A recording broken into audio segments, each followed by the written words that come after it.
All right, we'll see if I didn't solve that problem for us.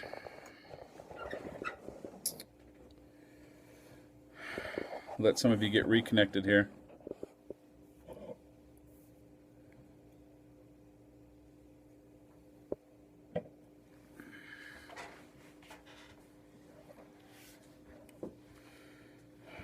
Yeah, the price of fame, right? Whatever that was. All right, so I've turned off chat just temporarily, just to avoid the problem that we're having, so I can get through with this, and we'll see how this goes. If you wanted to message me, what I'll do is I'll open up my Facebook, and if you've got something to say, well, no, we'll just pause it for a minute. Let me pick up where I left off, my friends. Well, here's where I was trying to go. Here's what I was trying to share with you. Everybody wants to know, Rick, what do we do? I mean, really, what do we do? How can we win in the cause of liberty? But sadly, most people aren't ready for the answer. And if you're ready for the answer, if you have looked in the mirror and said, yeah, I want to live free, if you know that you want to live free, that you're willing to stand up for freedom no matter what the cost, and you say you're ready for the answer, well, I want to tell you what I think the answer is. I've got something to say about this. Matter of fact, it's funny, Jewel and I have been talking about this for a long time. And Jewel's usually one that points out to me that that's the question people are asking. And yes, I understand, you guys, that only people I'm following can chime in. I have shut off chat for just a minute to keep all the trolls away. And then we will restore normal chatting function in the near future. So hang tight. Be patient. Be patient. So Jewel's been talking to me, and she's been telling me, hey, this is the question people are asking, Rick. They're asking, what do we do? And there are indirect answers to that question, and there's a very direct answer to that question. And in light of what happened yesterday and the passions that it inflames, genuine patriots want a real answer to the question. But here's my question for you. Do you really believe you're ready for the answer? Because if you really believe you're ready for the answer, I will tell you, I've got something to say in answer to that question. And yet I just know that most of you are not ready for the answer to that question. And here's how I know it. Because the people who aren't ready think the answer comes in footnotes. They think the answer comes in simple directions. You see, a slave only wants directions. A slave has been trained, taught, and educated to feel productive when somebody tells them, move the red stuff into that pile, the blue stuff into that pile, the small things into that pile, the big things into that pile. Make 3 meals a day, get your kids dressed in the morning, send them off to public school, make sure they get A's. Go to your kids' football games, support your husband at work, and pay your mortgage, and vote for the president. You've been conditioned. We live in a society where you've been trained, taught, and educated like a pet. You know when mealtime is. You know when bedtime is. You know when to jump up. You know when to sit down. And so what happens is, because we've all been born and trained, taught, and educated into that world of scarcity and that world of slavery, we ask the question, but it's not the right question, actually, because we're not usually ready for the answer to the question. We say, well, what can I do? But that's not really going to get you where you want to go. Because I'm going to tell you what you can do, and it's not a simple answer, and it's not a hobby, and it's not a feel-good answer, but there is an answer, and we can win in the battle for liberty. We can unite the militias. We can unite the liberty movement. I'm not only telling you we can do it. It is self-evident that we can do it, that we can be successful at it. There's a reason why movements in the past, like the John Birch Society, or the modern situations like the Freedom Works, and those are half-aborted ideas before they even start. They're not even full concepts. I can answer the question what we need to do, my friends. But that's actually not the question that you really are looking for for most of you. Because that question you're looking for related to meaning, that's what you're looking for. You're looking for the question of meaning, because what happens when Lavoy Finicum dies, getting shot dead by the government after standing up for his principles, and you see comments on Facebook by people who say, oh, he deserved it. They should kill him all. When you're watching the live feed of the people who are still up there defending the refuge, I see these comments, and you got people saying, why are they even there? I mean, what do they hope to accomplish? This is stupid. We should just take a helicopter and shoot them. And I think to myself, and I invite you to think to yourself, maybe it's not you, maybe it's your brother who has such stupid ideas. Where does this come from? Why would we ever consider shooting a human being who's not harming anyone? Why would we? I mean, they don't want to know the answer to the question. They say, well, what are these people even fighting for? This doesn't make any sense. Right? So assume you're right. You're the most intelligent person on the planet. Nobody else could possibly have a reason that you haven't thought of to stand up and risk their lives. They're just crazy, dumbass cowboys. Let's just kill them.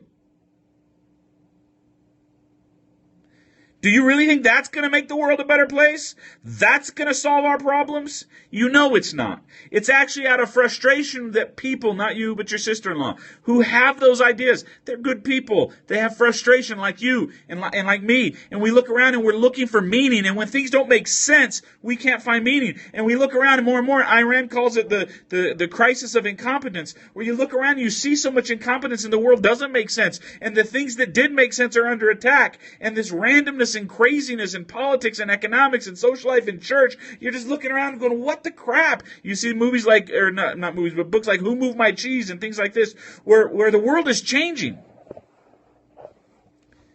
Well, I'm going to tell you what we need to do to build the liberty movement. But then I'm going to answer the next question about meaning as well.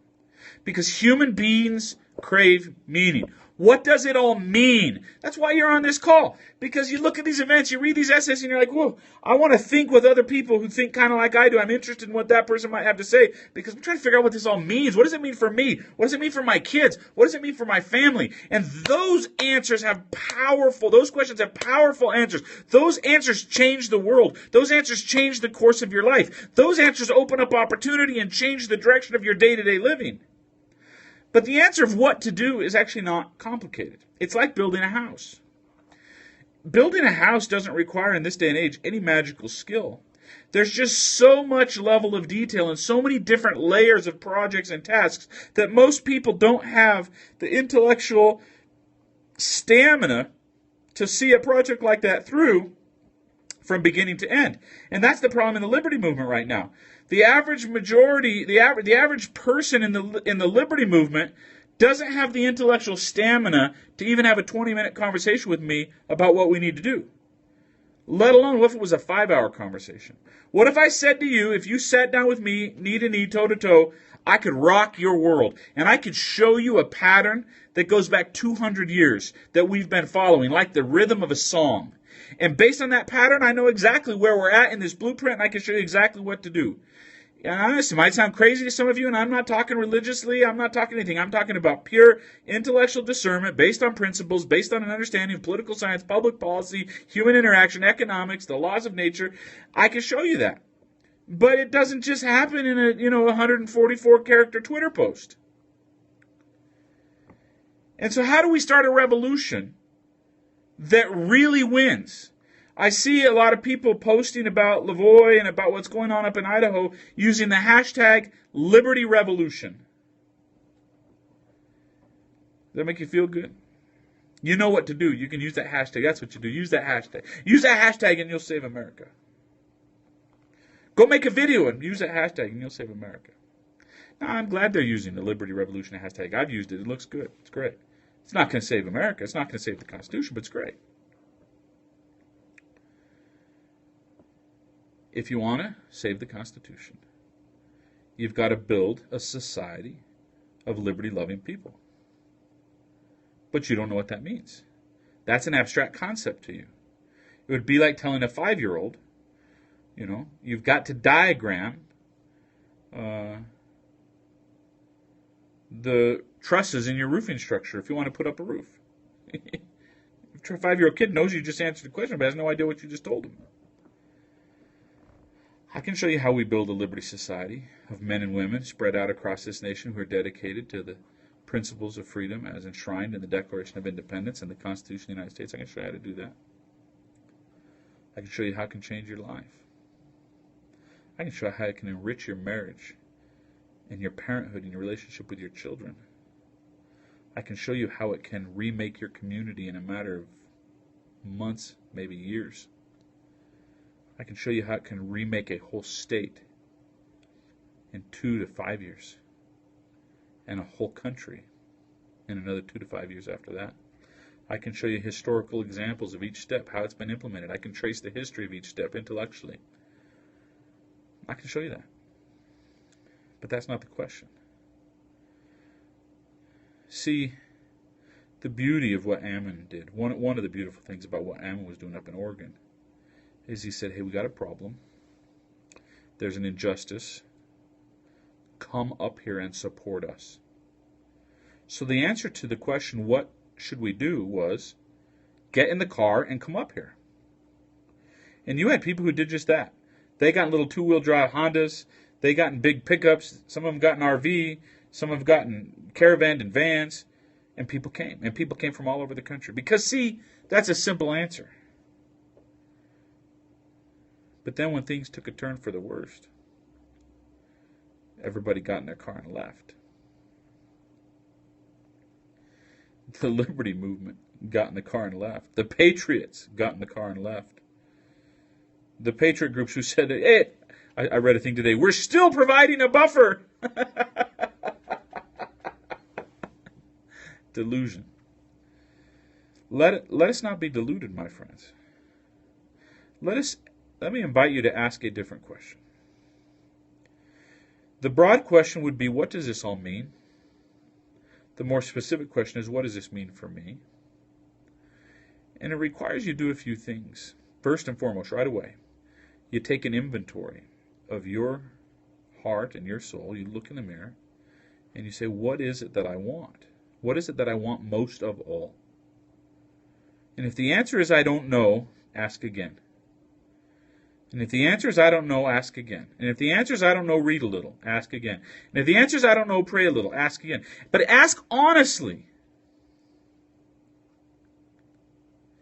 And if what you want most of all is to live free, to use your talents in pursuit of building up a community, a society, a kingdom, a utopia of people who love liberty, so that your kids have relations with kids who love liberty, so that your family is built up around people who love liberty. If that's what you want the most, there's another question, which is, what does this mean to me in reference to that answer? And what it means to you is reach out and get connected. Ezra Taft Benson said, no American is worthy of citizenship in this great country who's not actively engaged in advancing the cause of liberty. There are a lot of things to do to be actively engaged in advancing the cause of liberty. But what does it do if your marriage is falling apart and you don't have liberty at home? What does it do if your kids are a mess and you don't have liberty with your kids? I want to influence the election for the next president of the United States. I want to go get these BLM and wildlife and Forest Service people out of power in Oregon, in Harney County. I know how to do that. And I've done that. Some of you know I've used financial resources and political resources and done just that. I've unelected people and elected people. I know what that takes. I mean, listen, I'm not all that, but I've had a little bit of experience. And with a little bit of the experience comes this gray hair. And what I'm saying to you, my friends, is, what do? You decide. Are you willing to build a liberty society? Do you want that? Do you want to live in a liberty society more than you want to hide out from the feds? More than you want to duck from the regulators? More than you want to avoid the law? More than you want to avoid the tax man? More than you want to worry about how far away Walmart is? And that's real. This isn't a cop-out. You have to ask yourself that question. Because once you answer that question, you can start to shore up your relationships, and you can do it quickly. You can start to shore up your path to personal prosperity, and you can do it quickly. You can start to exercise your talents. I don't know what your talents are, but you've got them. And like the work up at that refuge, in a new effort to build a Liberty Society, you can use your talents and use them fully. You see, I said in that essay today, Lavoie's test is over. That's what happens when you're dead. Our test is not. The question is, are you going to look back at the end of your life and say, man, I wish I would have? Or are you going to look back at your life and say, man, I did? Let's just start with this week. Are you going to look back at the end of this week and say, I didn't accomplish anything? Or are you going to look back this week and say, I started down a new course this week, and I'm never going back? The cause of liberty, when you make a commitment to the cause of liberty, it's like that. And when I said in my essay today, I said, do you think you've already committed? Do you think you're already engaged in the cause of liberty? Yeah, me too. But it's not enough. Obviously, it's not enough. We're losing. Look around, we're losing. An incompetent governor who, if she was your classmate in high school, you wouldn't even want to sit next to her because you don't like hanging out with people with stupid ideas any more than I do. You know, if she repented and got some better ideas and started taking herself a little bit more seriously, started working on her mind and started to quit acting like a tyrant, you'd invite her over for a peanut butter and jelly sandwich and make up and you'd be friends. And that's fine, I will as well. His open invitation to the governor of Oregon. Ma'am, if you'll wake up and turn your brain on, repent, start to invest in your mind, and be a serious human being, I will be friends with you. Until then, get away from me. Oh, wait a minute, you're the governor of Oregon. You don't have to get away from me. Well, I can do something to get you away from me and away from my friends in Oregon. You see how that works? Maybe it's not the woman in Oregon. Maybe it's the bureaucrat. Maybe it's the businessman. Maybe it's the family member. Maybe it's whatever it is. But if you want to choose, you can choose today to change course and to change it permanently. If you want my help, I don't care whether we're best friends already or whether we're perfect strangers, go to freecapitalist.com, give me your email. I don't want your money, I don't want your time, I don't want any more than that. Just give me your email, and I will start giving you information over the email. An answer to this question. How do we build a Liberty Society? What does a Liberty Society look like? What can I do? How will it help me be more prosperous? How will it help me in my relationships with my spouse? How will it help my family be better? How will it help me know when I'm supposed to shoot a gun at a law enforcement officer or whether I'm supposed to holster it and submit? Those are great questions. I wish I would have had more time to help our friends up in Oregon answer those questions.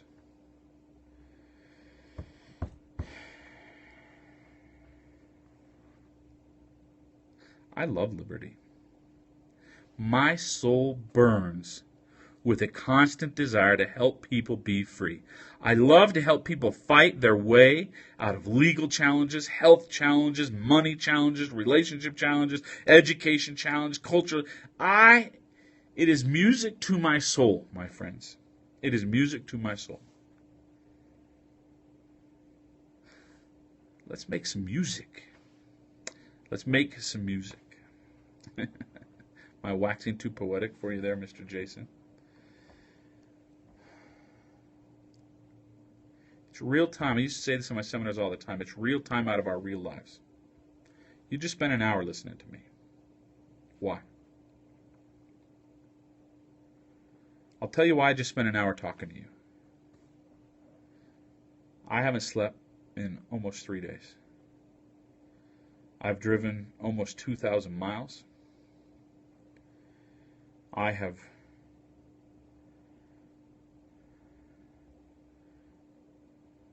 experienced a wide variety of emotions and intellectual triggers. I have been called by people who want help with presidential campaigns, with people who need help getting bailed out of jail, with people who need help, with a business plan, with friends who are wondering why I'm late returning their emails, from my first wife, who's wondering when I'm going to pick up the kids this weekend. And when 10 o'clock was coming and I wondered whether I wanted to talk to you for an hour, I'll tell you what I did. I said, Rick, do you want to build a Liberty Society? Yes, sir, I do. What's the price you're willing to pay? I said, I'll get the message out. I'll do whatever it takes. By the way, I want to give some credit where credit is due. Ryan Bundy was given a lecture the night before this tragedy, and he said his dad taught him something. He said, when you're going to stand up for something that you firmly believe in, you make a commitment that you're going to do whatever it takes. But don't put limits on it. Don't say, I'm willing to die for it. Or don't say, I'm willing to pay $10,000 for it. Or don't say these things. Because the enemy, whoever it is, real or imaginary, will push you over that line. That's why they kept wanting Ammon to say, yeah, I'm willing to die for this. Or Lavoie to say, yeah, I'm willing to die for this. Ryan said, no, my dad taught me to say, I'll do whatever it takes.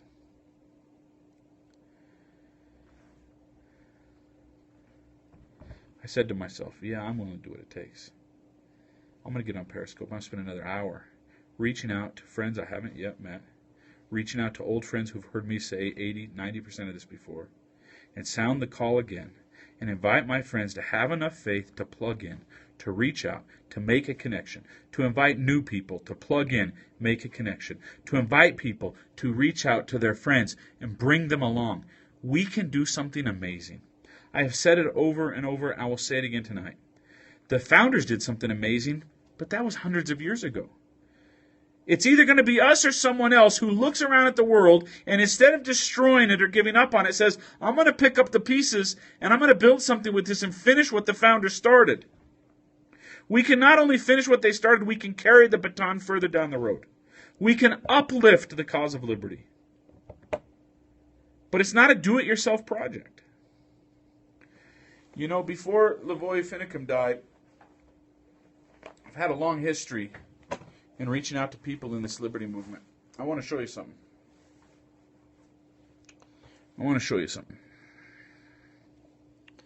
Some of you might recognize this, some of you might not. I carry this around in my pocket. Let me get a good look at that. Let me see. Those are portraits. You can't see it very good. Those are portraits of two of my very good friends who are dead. This in my pocket is called a producer round. Those of you who don't understand what a producer is, that's a conversation for another day. But when I became friends with Les McGuire, he said, Rick, do you think these ideas of yours can change the world? I said, yes. He said, are you committed to change the world? I said, yes.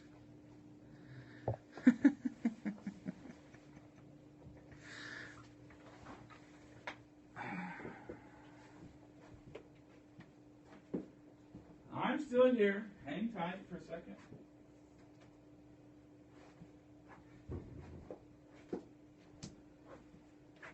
Whatever it takes, my friends. Whatever it takes.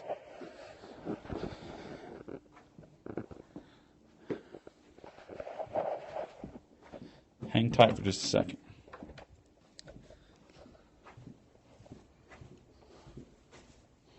Oh.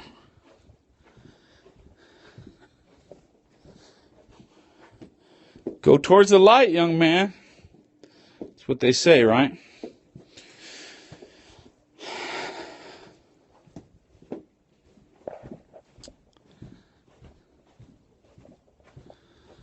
All right.